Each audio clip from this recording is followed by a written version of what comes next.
నమస్కారం. తీర్థయాత్ర కార్యక్రమానికి స్వాగతం.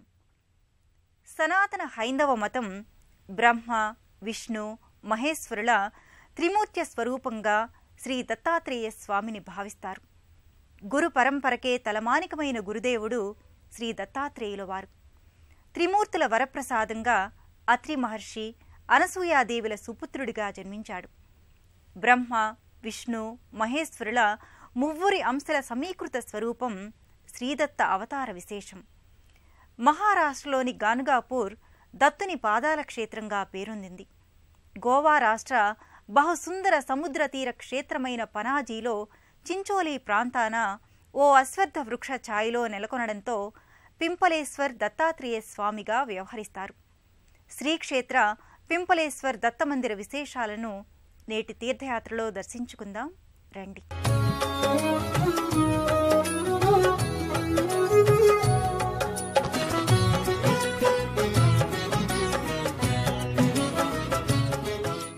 ఆధ్యాత్మిక క్షేత్రాలకు కూడా నెలవైన అందాల గోవాలో త్రిమూర్తి స్వరూపుని ఆలయం. బ్రహ్మ, విష్ణు, మహేశ్వరుల కృపచే అత్రి అనసూయల పుత్రునిగా జన్మించిన దత్తాత్రేయుడు రావి చెట్టు నీడలో విరాజిల్లుతున్న దత్తాత్రేయుడు పింపలేశ్వర దత్తుడైన స్వామి. ఇస్లామీయ, హైందవ రీతుల సమ్మేళనంతో నిర్మితమైన గోవా చించోలీలోని శ్రీ పింపళేశ్వర్ దత్తమందిరం.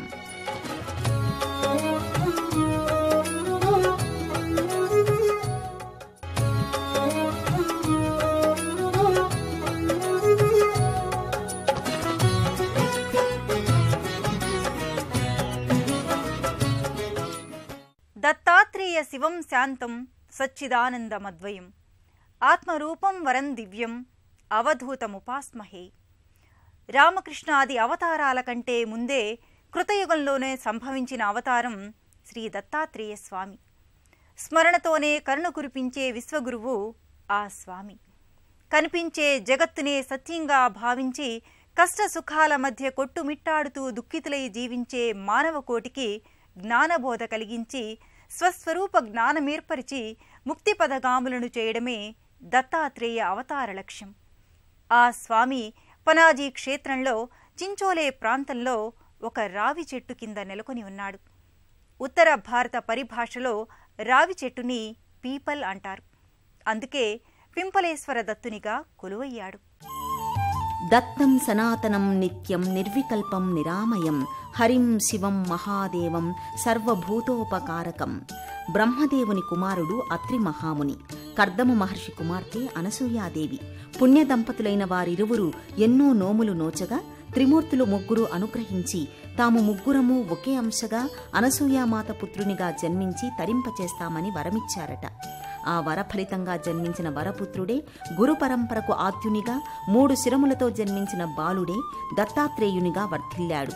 త్రిమూర్తులు ముగ్గురు అత్రి మహర్షి, అనసూయ దంపతులకు పుత్రుడి రూపంలో తమని తాము సమర్పించుకున్నారు కనుక దత్త అనే పేరు వచ్చింది.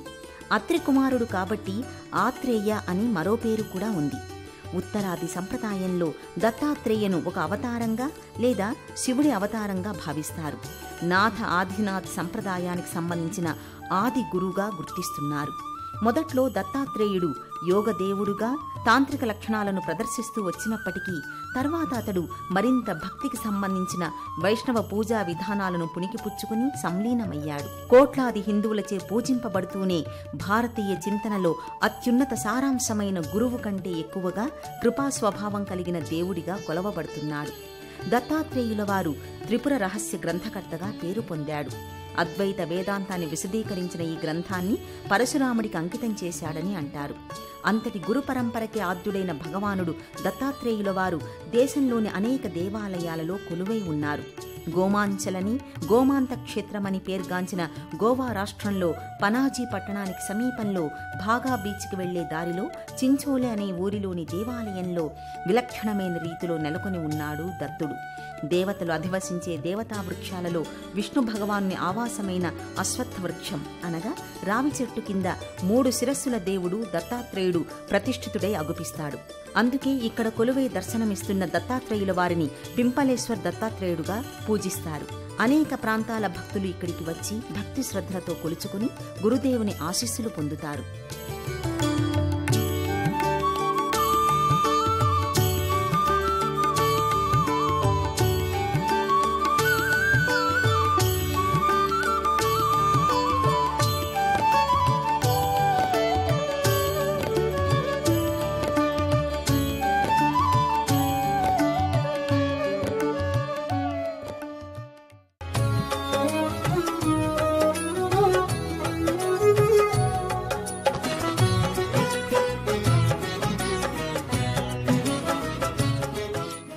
పాలిట దయాళువైన దత్తాత్రేయుల వారు వరప్రదాయుడు. ఆ స్వామి భిన్న భిన్న స్వరూపాల్లో దర్శనమిస్తాడు. ఓసారి ఆ స్వామి అవతార విశేషం తెలిసేలా, మరోసారి గోప్యంగా విరాజమానమయ్యే విలక్షణ అవతారమూర్తి దత్తాత్రేయుడు. అటువంటి జగద్గురువు శ్రీ దత్తాత్రేయ స్వామివారి ఆవిర్భావమే పురాణ విశేషం. ఆ అవతార గాథను, ఈ పంచమక్షేత్ర ఆలయ ఆవరణ విశేషాలను వీక్షిద్దాం. ఈ సుక్షేత్ర ప్రవేశం చేసి శ్రీదత్త అనుగ్రహ పాత్రులమవుదాం. దత్తం దత్తం పునర్దత్తం యో వదేత్ భక్తి సంయుతః తస్య పాపాని సర్వాణి క్షయం యాంతి న సంశయః అని మార్గశిర పౌర్ణమి రోజున దత్త జయంతి రోజున ఈ శ్లోకాన్ని పఠిస్తే చాలు, స్మరణ మాత్రముననే సంతుష్టుడయ్యే దత్తుల వారి అనుగ్రహం లభిస్తుంది. ఎందరో పురాణ పురుషులకు, దేవతలకు జ్ఞానబోధ సహాయం చేసిన ఆది గురువుగా ఈ దత్తాత్రేయుల వారి జననమే ఓ విశిష్ట పురాణ గాథ. నారద మహర్షి లక్ష్మీ, సరస్వతి, పార్వతుల ముందు సతీ అనసూయ పాతివ్రత్యం గురించి విశేషంగా ప్రశంసించాడట. దీంతో ఆ ముగ్గురమ్మలకు అసూయ కలిగి ఆమె పాతివ్రత్యం కోల్పోయేలా చేయమని బ్రహ్మ, విష్ణు, పరమేశ్వరులను వేడుకున్నారట. అత్రి మహాముని ఇంటలేని సమయం చూసుకుని త్రిమూర్తులు అనసూయ వద్దకు అతిథులుగా వెళ్లి భోజనం పెట్టమని అడిగారట. అందుకు అంగీకరించి వారిని ఇంట్లోకి రానించి భోజనానికి ఏర్పాట్లు చేస్తుండగా త్రిమూర్తులు తమకి నగ్నంగా వడ్డిస్తేనే తాము భుజిస్తామని అన్నారట. అలా చేస్తే తన పాతివ్రత్యం కోల్పోవలసి వస్తుందని సందిగ్ధావస్థలో యోచించగా ఆ ముగ్గురు సామాన్య అతిథులు కారని గ్రహించి భవతీ భిక్షాన్ దేహి అని తనని మాతగా పిలిచారు కనుక వారిని తన పిల్లలుగానే భావించి వారు కోరిన విధంగా భోజనం వడ్డించింది అనసూయ. వడ్డించే సమయంలో ఆ ముగ్గురు దేవదేవుళ్ళు పసిబాలురుగా మారిపోయారు. వారికి కడుపార పాలు పట్టి ఉయ్యాలలో పరుండబెట్టింది. అత్రిముని వచ్చాక జరిగిన విషయాన్ని విని ఊయలలో నిద్రిస్తున్న త్రిమూర్తులను స్తుతించగా వారు నిజరూపంలో వచ్చి అనసూయ పాతివ్రత్యాన్ని మెచ్చి వారిని వరం కోరుకోమన్నారు. ఆ ముగ్గురిని తమకు పుత్రులుగా జన్మించమని అత్రి, అనసూయ కోరుకోగా త్రిమూర్త్యాంశతో దత్తాత్రేయుల వారు జన్మించారని పురాణ గాథ. గురు పరంపరకే తలమానికమైన గురుదేవుడుగా శ్రీ దత్తాత్రేయుల వారు చోట సర్వ ఇష్టకామ్యాలను. శ్రీ దత్తాత్రేయుని సిరివంతమైన మూర్తి దర్శనం పరమ పుణ్యదాయకం. ఈ గోవా రాష్ట్ర పంజిమ్ చించోలే క్షేత్రంలో విష్ణుమూర్తి స్వరూప అశ్వత్థ వృక్షపాదాన ప్రతిష్ఠితుడైన దత్తాత్రేయుని దర్శనం అత్యంత పుణ్యప్రదాయకం. ఆ స్వామిని దర్శించినంతనే మనసులోని సకల కల్మషాలు తొలగిపోతాయి. ఓ ఆధ్యాత్మిక భావచింతన చిగురిస్తుంది. నిర్మల హృదయులై దత్తాత్రేయుని సర్వాలంకార భూషితమైన విగ్రహ దర్శనం చేసుకుని గోవా పరంపరానుగత పూజాధికాల గురించి తెలుసుకుందాం. గర్భమందిర మూల విరాటు దర్శనంతోనే యాత్రాఫలం సంపూర్తిగా దక్కినట్లుగా భావించే తీర్థయాత్రికులు గర్భగుడి వైపు ఆసక్తిగా ముకుళిత హస్తాలతో భక్తిగా చూస్తారు. ఆ గర్భగృహ మూల విరాటును చూస్తే బ్రహ్మ, విష్ణు, పరమేశ్వరులు ముగ్గురిని ఏక సమయంలో దర్శించుకుంటున్నామా అన్నంత వైభవోపేతంగా ఉంటుంది.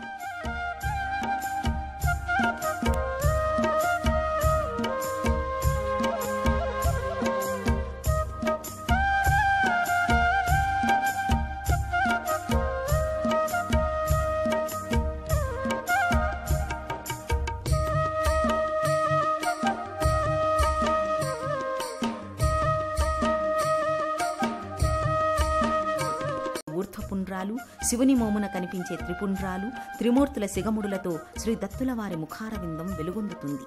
6 చేతులలో బ్రహ్మచేతి లేఖరి, శివుని త్రిశూల డమరుకాలు, విష్ణు హస్తాభరణాలైన శంకుచక్ర గదలు, రుద్రాక్షమాల, కమండలం అమరి ఉంటాయి.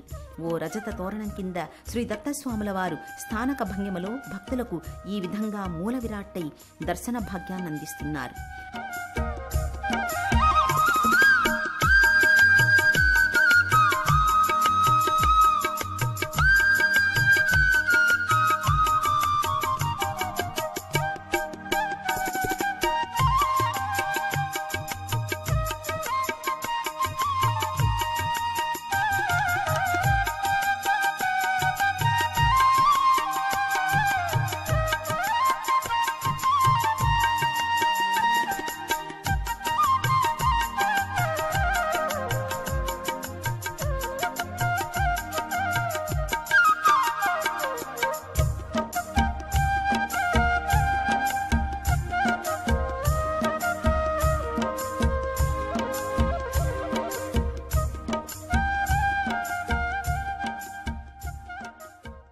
స్వామికి జరిగే అభిషేకాది అర్చనలు కన్నుల పండుగలా సాగుతాయి.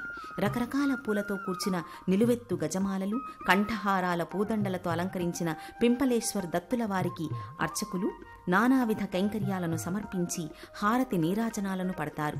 అభిషేకాది హారతుల అనంతరం సర్వభూషణాలతో నానావిధ పుష్పమాలాలంకృతం చేస్తారు. ఆ సర్వాలంకృత దత్తపాదుల వారి పాదభాగాన అర్చామూర్తులు ప్రతిష్ఠితమై ఎంతో ఆకర్షణీయంగా ఉంటుంది. భక్తులు యథాశక్తి దత్తునికి అర్చనాది క్రతువులు చేయించుకుని దత్తకృపా పాత్రులవుతారు.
దత్తాత్రేయుడు ఆర్తత్రాణ పరాయణుడే కాదు, కోరిన కోరికలకు మించి మరిన్ని శుభాలను కూర్చే భక్త సులభుడు.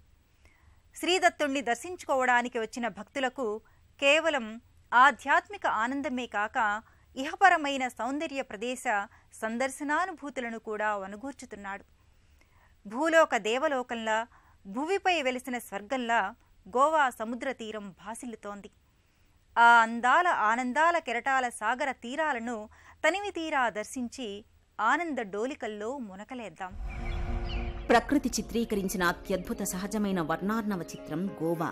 అలల సవ్వడులు, తీరాలలో పాలనురగలతో సందడి చేసే అల్లరి కెరటాలు, పరవశంగా తలలూపే కొబ్బరి చెట్లు, ఇలా ఓ ఆనందభరిత దృశ్యాలు గోవా సముద్ర తీరాలలో కనువిందు చేస్తాయి. గోవాకు 125 కిలోమీటర్ల తీరరేఖ ఉంది.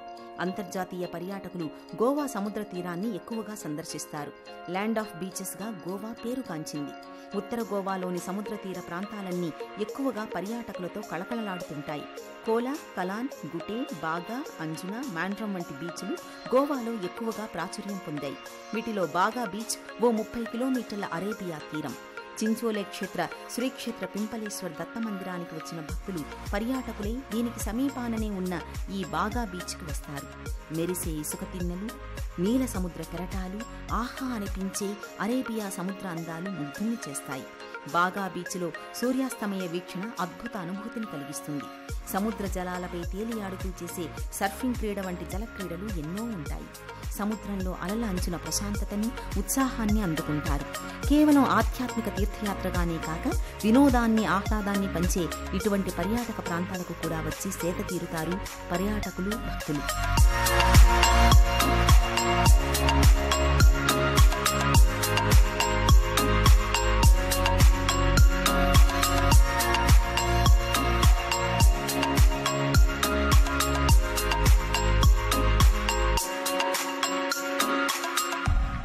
దేశంలోని ఏ ప్రాంతం వారైనా గోవా రాజధాని పనాజీకి రోడ్డు, రైలు, విమాన మార్గాలలో చేరుకుంటారు.